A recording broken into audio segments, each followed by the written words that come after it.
My grandmother always used to say that objects keep the echoes of their owners, that a watch can remember its user's hours of anguish, or that a mirror can forever trap a glance of pure evil. I thought those were just that, stories from an old woman to scare her grandchildren. Now I know she fell short, very short. This all began when my wife Clara and I bought our first house. It was an old building in the city center, the kind with high ceilings and a smell of wood and time that embraces you as soon as you walk in. It needed a lot of work, but it was ours. We spent the first month clearing out the junk the previous family had left behind. Among it, in the main bedroom, was an old mattress. It was a monstrous piece, with faded yellow flower pattern and dark stains from moisture. The logical thing to do was to throw it away, but the city had suspended its large item pickup service for a few weeks.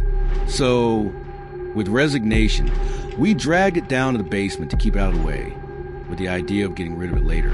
A few nights later, I started having nightmares.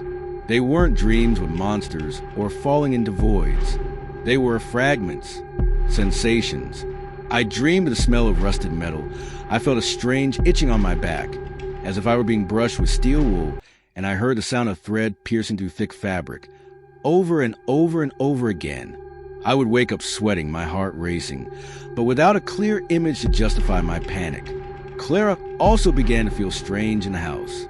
She said that sometimes when passing by the basement door, she felt a draft of cold air, an air that smelled of dust and something else, something vaguely sweet and rotten. I told her it was a humidity, just a feeling. I didn't want to admit that I felt it too. The breaking point came on a Saturday. We were cleaning the basement, and there it was, slumped in a corner, the old mattress. We looked at each other. Neither of us wanted to get near it. But the pickup service was resuming on Monday, and we had to get it out. As we lifted it between us, I noticed something odd. It was too heavy, much heavier than an old mattress should be. It was Clara who saw it first. "Look," she said, pointing to one of the side seams. The thread was different from the rest of the mattress.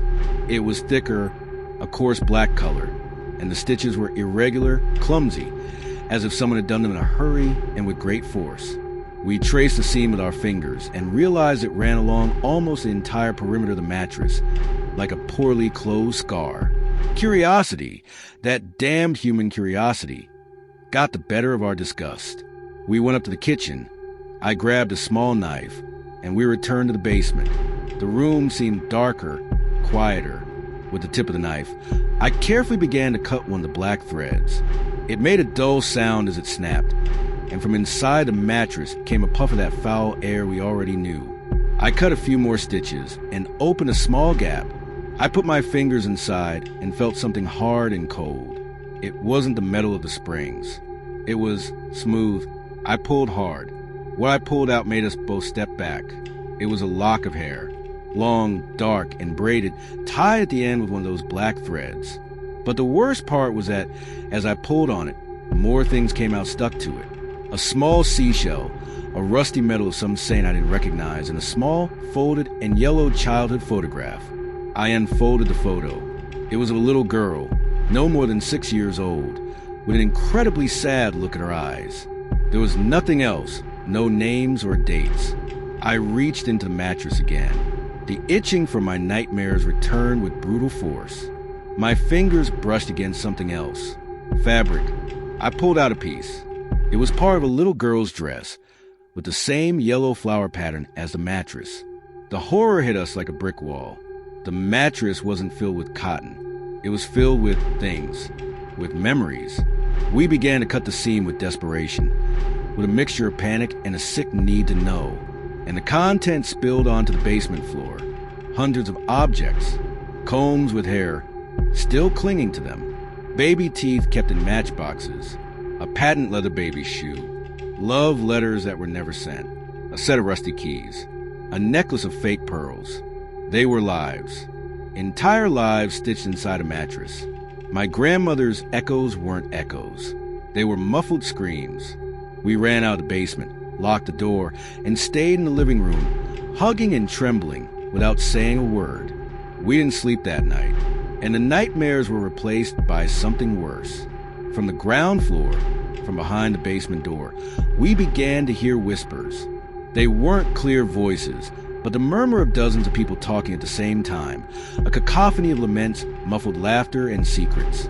And sometimes, just sometimes, among the sea of whispers, one voice rises above the others. It is the voice of a little girl who, with infinite sadness, asks over and over again, "Have you seen my yellow flower dress?" We sold the house the following month, losing almost all our money. We never told anyone the real reason. And to this day, every time I see an abandoned object on the street, I can't help but wonder what echoes, what secrets, what lives are stitched inside it.